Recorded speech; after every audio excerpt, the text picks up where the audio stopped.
इस वीडियो में ये देखते हैं कि आपको ऐसी कौन सी चीजें हैं जो कि आपको इंटरव्यू में नहीं बोलनी चाहिए। इवन तो आपका इंटरव्यू अच्छा गया है, बट अगर आपने कुछ चीजें को ध्यान दे दिया तो आपके बहुत ज्यादा चांसेस है कि आप उस जॉब को ग्रैब कर सकते हो। बट थोड़ी थोड़ी छोटी छोटी गलतियों के कारण आपका इंप्रेशन माइट भी रॉन्ग हो सकता है। तो उसी तरीके की गलतियां आप न करें, उसके लिए मैं ये वीडियो लेकर आई हूँ और इसमें आपको बताती हूँ कि कौन सी ऐसी चीजें जो कि नहीं बोलनी चाहिए। So I start करते हैं. So hello guys, my name is Priya. I'm working with the Cisco and I have given so many interviews to understand कि क्या ट्रिक्स चलते हैं, क्या ट्रिक्स नहीं चलते हैं। तो देखते हैं। तो जिसमें से पहला चीज है कि आप अगर बोलते हो कि I don't like particular language और पर्टिकुलर फ्रेमवर्क, तो ये बहुत गलत इंप्रेशन देता है कि आपको मतलब नहीं पसंद ही नहीं है। तो आपको ऐसे दिखाना ही नहीं है। You should be open. आपको यहाँ तक कि दिखाना है कि भाई मैं इसको सीख सकती हूँ या सीख सकता हूँ। That will give more positive impression than saying I don't like it. This will actually show the stubborn that how stubborn you are, even though if the project wants that framework or that language has to be learned and you are saying I don't like, this will be a completely negative impression आ जाता है। तो पहली चीज आप सबसे पहले छोड़ दो कि I don't like word use करते हैं। बोला हाँ I'll find it out, I don't know right now but I'll find it out, I'll learn it, rather than saying I don't like straightforward. So this is the first thing.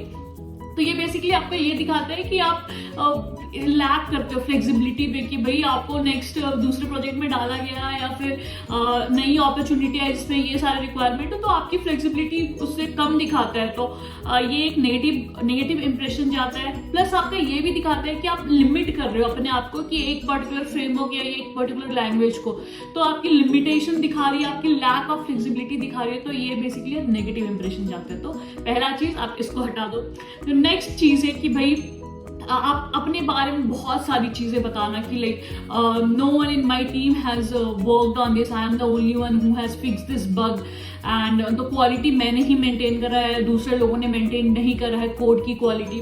तो ये basically आपको दिखाता है कि आप अपने previous team के बारे में बैड माउथिंग कर रहे हो, मतलब गलत चीजें बोल रहे हो। तो ये भी एक अच्छी इंप्रेशन नहीं जाती आपके इंटरव्यूअर को कि भाई ये बंदा अपने बारे में ही बोले जा रहा है and he is talking wrong about his teammate. So ये बेसिकली एक प्रोजेक्ट जो भी बनता है वो बहुत सारे टीम मेंबर्स बनाते हैं, हर एक टीम मेंबर्स काम करते हैं और तब जाकर एक प्रोजेक्ट बनता है। बट अगर आप इस तरीके से दिखा रहे हो तो इससे इंप्रेशन जाता है कि ये बंदा टीम के साथ कोलैबोरेट नहीं कर सकता, ये इंडिपेंडेंट काम करना चाहता है। बट इंडस्ट्री में इंडिपेंडेंट नाम का कोई चीज होता नहीं है। आपको लोगों के साथ बैठ के काम करना होता है और लोगों की हेल्प भी करनी है, लोगों से हेल्प भी लेनी है। तो आपका बहुत अच्छा नेचर होना चाहिए ताकि आप अच्छे से लोगों से बात कर सको और इस तरीके से आपकी सारी टीम एक लेन में काम कर सके। अगर कोई लैग भी कर रहा है तो you have to help him, even if you are lagging also you just go and take a help. So this type का एक्चुअली इन्वायरमेंट चाहिए किसी भी मैनेजर को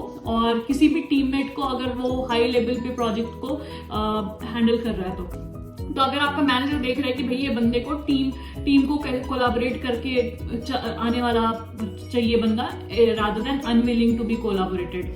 एंड बेसिकली इससे आपको ये पता चलेगा कि बंदा ने कोड क्वालिटी इतना अच्छा नहीं किया। इससे ये पता चलेगा कि भाई ये बंदा अब सिर्फ और सिर्फ कंप्लेन कर रहा है अपने पुराने टीम मेंबर को, रादर देन टॉकिंग अबाउट कि उसने इतना अच्छा काम किया। तो ये गलत इंप्रेशन जाता है। कभी भी बैड माउथिंग मत करो अपने प्रीवियस टीम के बारे में। अपने बारे में बताओ हाँ मैंने ये सारी चीजें की है, रादर देन से किसी और ने नहीं किया तो मैंने किया। This is not the correct way. Now तीसरा वे है कि आप को एक क्वेश्चन दिया गया और आपने उस जिद पे पड़ गए, नहीं सिर्फ इसी तरीके से सॉल्व हो सकता है और कोई तरीका तो है ही नहीं, तो मैं बेट करता हूँ। तो ये इस टाइप का स्टबर्न चीजें नहीं लोगों को पसंद है।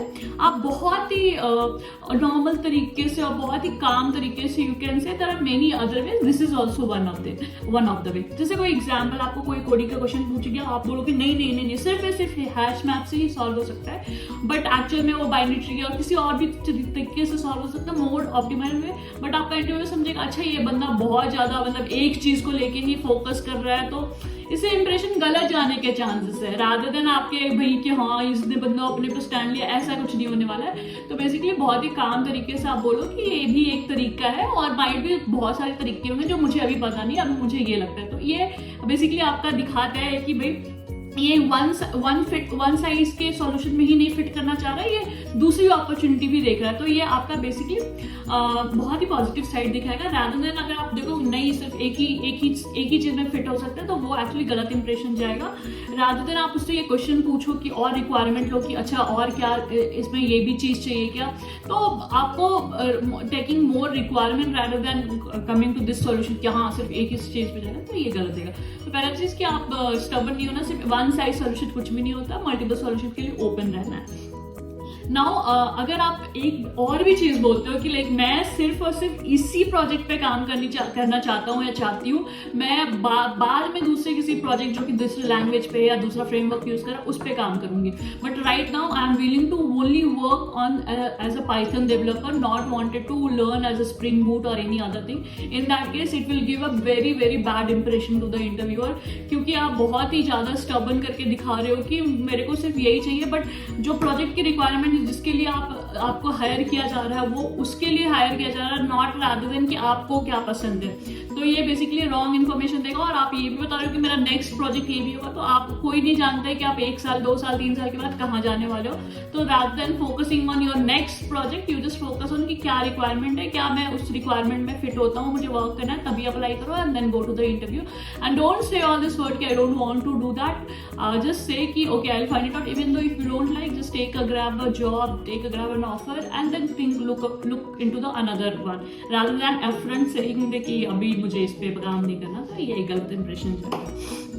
हाँ, और भी बहुत सारे ऐसे लोग होते हैं जो कि बोलते हैं कि अगर आप डेवलपर हो, आप अगर कोडिंग करते हो, तो आपसे एक्सपेक्टेशन होगी कि आप उस कोड को करो, उस कोड की टेस्टिंग करो कि आपका जो कोड है वो पर्टिकुलर फ्लो में कैसे कैसा बिहेव कर रहा है, अगर ये सिचुएशन आएगा तो कोड ब्रेक तो नहीं कर रहा है, तो ये आपको ही करनी है, टेस्टिंग भी करनी है, बनाना भी है, फिर उसको डिप्लॉय भी करना है ताकि आपका कोड जो चला जाए फिर प्रोडक्शन में कैसा दिखे। तो बेसिकली एक बंदा जब कोड करता है तो उसको सारी चीज़ की जिम्मेदारी होनी चाहिए, खुद जब डेवलप किया, खुद ही उसको टेस्टिंग किया, उसी को डिप्लॉय किया, रादर देन सेइंग कि नहीं मेरे को तो टेस्टिंग नहीं करना, मैं सिर्फ बना के दे दूंगा, कोई बंदा टेस्ट करते रहेगा, क्योंकि ये टेस्टर का जॉब है, टेस्टर का जॉब है, बट यू कैन नॉट से लाइक दिस कि ये भाई बंदा टेस्टिंग ही करेगा, टेस्टर ही करेगा, मैं तो नहीं करने वाला, मैं तो डेवलप करूँ। तो ये भी एक रॉन्ग इंप्रेशन जाता है। यू शुड बी लाइक, ये सबकी जिम्मेदारी होती है कि क्वालिटी मेंटेन करने की, कोड की क्वालिटी मेंटेन करना है, एप्लीकेशन की क्वालिटी मेंटेन करना, ताकि वो जाके फटे नहीं, ब्रेक ना हो कोडिंग। तो इस तरीके से आप अपफ्रंट होके, इनफैक्ट आप इंटरव्यू भी निकाल लियो और अपने मैनेजर को बोल रहे हो जब टेस्टिंग का टाइम है, तो ये भी एक गलत इंप्रेशन जाता है। और उसके कारण आपका कहीं ना कहीं मैनेजर के दिमाग में रहता है कि ये बंदा बहुत स्पेसिफिक है, अगर वो चांसेस आएगा कि कभी भी ले ऑफ करना है तो you will be the first person to get out of that project. So don't say that, make yourself more relation with your team member and your manager if they are also good. So इस तरीके से basically आप बहुत अच्छे से survive भी कर सकते हो और आपको मजा भी आएगा काम करने में। फिर और भी एक तरीका है, लाइक बहुत लोग ऐसे बोलते हैं आई don't no, even though they don't listen like कि क्या रिक्वायरमेंट आ रहा है नेक्स्ट प्रोजेक्ट का या नेक्स्ट मॉड्यूल का, तो अपफ्रंट बोलते हैं मुझे तो ये आता नहीं, मुझे तो पाइथन आती नहीं, या फिर मुझे तो ब्लॉकचेन आता नहीं, तो मैं कैसे करूँगा, मेरे को ये वाला काम नहीं चाहिए। तो ये भी बोलना गलत है, क्योंकि अपने आप को आप रिजिड दिखा रहे हो कि मुझे जो आता है उस पर ही काम करना। आप ओपन नहीं हो कि भाई नई रिक्वायरमेंट आई है तो उसमें जाकर देखें कि क्या हो सकता है, क्योंकि इसमें भी आपकी लर्निंग बहुत ज़्यादा है। इनफैक्ट आप उस कंपनी को छोड़ के दूसरी भी कंपनी में जाते हो, तो ये आपका बेसिकली शो करता है कि भाई बंदा सीखने के लिए है और अपना कंफर्ट जोन छोड़ के भी दूसरा कुछ सीख रहा है। अगर नेक्स्ट आपको जॉब भी स्विच करनी तो इतनी कोई प्रॉब्लम होगी नहीं। तो always willing to learn something rather than upfront saying I don't know and I don't want to work on that, so that will be give a negative impression। I hope आपको ये सब चीज़ें समझ में आ गई हो कि भाई सब चीज़ की रिक्वायरमेंट होती है, आप अपफ्रंट नहीं बोल सकते हो कई सारी चीज़ें। तो ये सारी चीज़ें आप अवॉइड करो इंटरव्यू में बोलने के लिए, क्योंकि एक डेवलपर का काम है प्रॉब्लम सॉल्विंग करना और रीजनेबल तरीके से कोई भी चीज़ें को सॉल्व करने का, रादर दैन अपने आप को रिजिड और फ्लेक्सिबल नहीं रखना। तो आई होप अपने नेक्स्ट इंटरव्यू में आप ये सारी चीज़ें अपनाओ और ग्रैब द जॉब। सो आपको ये सारी पसंद आया होगा हमारा वीडियो। अगर पसंद आया हो तो please like and subscribe to our channel. Thank you.